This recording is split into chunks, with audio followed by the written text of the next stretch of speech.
بغیر مطلب کے رابطے میں رہنا ہر کسی کے بس کی بات نہیں ہوتی۔ قدر کرنا سیکھ لو، نہ ہی زندگی بار بار آتی ہے اور نہ ہی اچھے لوگ۔ دعاؤں کے روپ میں ملنے والی محبتیں بہت قیمتی اثاثہ ہوتی ہیں۔ جو شخص اپنی تعریف پر خوش ہوتا ہے اور خوشامد پسند کرتا ہے، پہلے درجے کا بیوقوف ہے۔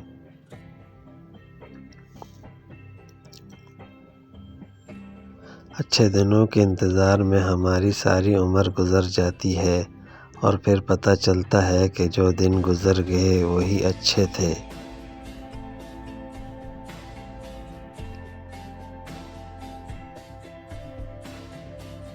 دو باتیں عقل کا عیب ہے، کہنے کے وقت چپ رہنا اور چپ رہتے وقت بولنا۔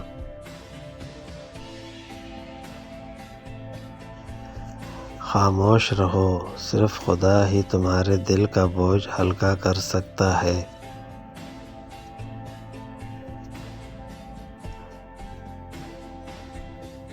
بیکار بولنے سے منہ بند رکھنا ہی بہت بہتر ہے۔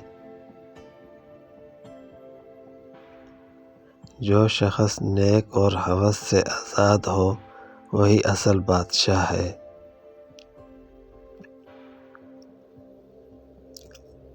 عقل حقیقی وہی ہے جو اپنے خالق سے فیض یاب ہو۔ جو عقل عطا کے اثر سے پیدا ہو وہ عقل ہی نہیں ہے۔ اگر ہر بیہودہ شخص اپنی عقل کے ذریعے سے حقیقت کو پا لیتا تو اللہ تعالیٰ اتنے انبیاء علیہ السلام کو کاہیں بھیجتا۔ خود کو بدلنے کی کوشش کر، دنیا خود بدل جائے گی۔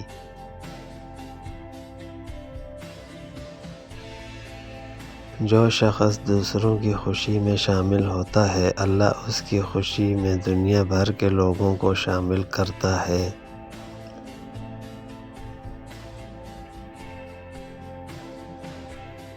خود کا دوسروں کے ساتھ مقابلہ کرنا چھوڑ دیں۔ سورج ہو یا چاند اپنے اپنے وقت پر چمکتے ہیں۔